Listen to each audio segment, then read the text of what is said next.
In case you haven't heard by now, there were many eye-catching scenes in Avengers Endgame, from deaths we didn't see coming to twists that continued on until the very last frame.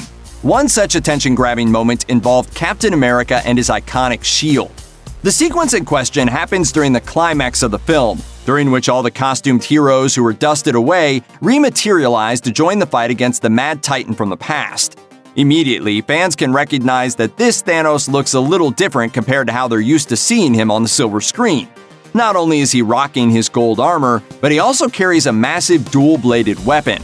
Past Thanos utilizes it to its full capabilities, demonstrating that it's even deadlier than the weapons of his opponents.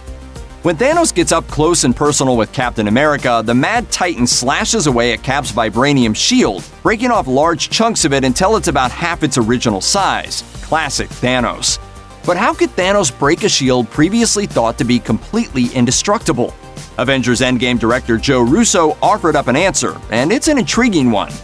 Speaking with comicbook.com, Russo hinted that Vibranium might not be as durable as people have believed it to be, despite Black Panther once explaining that the kinetic energy-absorbing metal is the most powerful one in the entire Marvel Cinematic Universe. A meteorite made of vibranium, the strongest substance in the universe, struck the continent of Africa.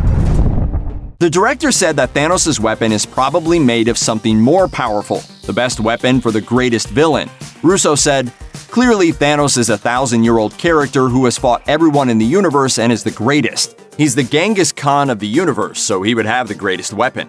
So there you have it. Thanos is the greatest and his sword is just better. Like Destiny, you can't run from the power of an awesome sword.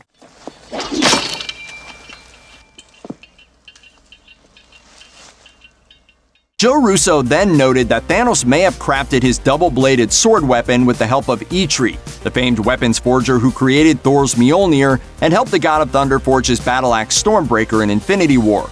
As Russo put it, Thanos may have gotten in contact with Eitri, traveled to Nidavellir, and gained access to a material even stronger than Vibranium to forge his double-edged weapon with. Even more interesting than that is the idea that perhaps Thanos had Eitri create the shield-breaking weapon around the same time he forged his Infinity Gauntlet. Russo explained, "He knows of Eitri. He's been to Eitri to have his glove created. Did he have them create his blade as well? Potentially, but it's interesting that it could destroy the shield." Regardless of how and when Thanos had his double-ended sword weapon forged, what's arguably more noteworthy is what the weapon could be made of.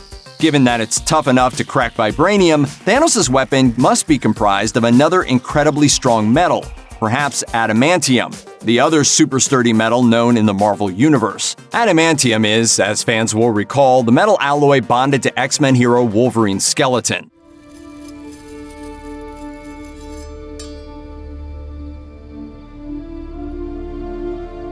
Taking into consideration the existence of adamantium in the Marvel Universe, plus Russo's coy comment about it being interesting that Thanos' weapon could destroy Captain America's shield, it's possible that it could be revealed in the future that the weapon was indeed made with adamantium. The substance hasn't explicitly appeared in an MCU film, even though it got a nod in a special feature on the Blu-ray version of Iron Man 2 and a loose reference in Netflix's Daredevil. But it has been a staple throughout 20th Century Fox's X-Men movies. Since Disney has absorbed Fox and bought the film rights to many Marvel Comics characters it previously couldn't use in the MCU, now might be the perfect time to introduce adamantium into the franchise. Who knows? Everything means something in the MCU, so it's probably only a matter of time before fans discover what Thanos' shield-shattering weapon was really made of. Check out one of our newest videos right here. Plus, even more Looper videos about Avengers Endgame are coming soon.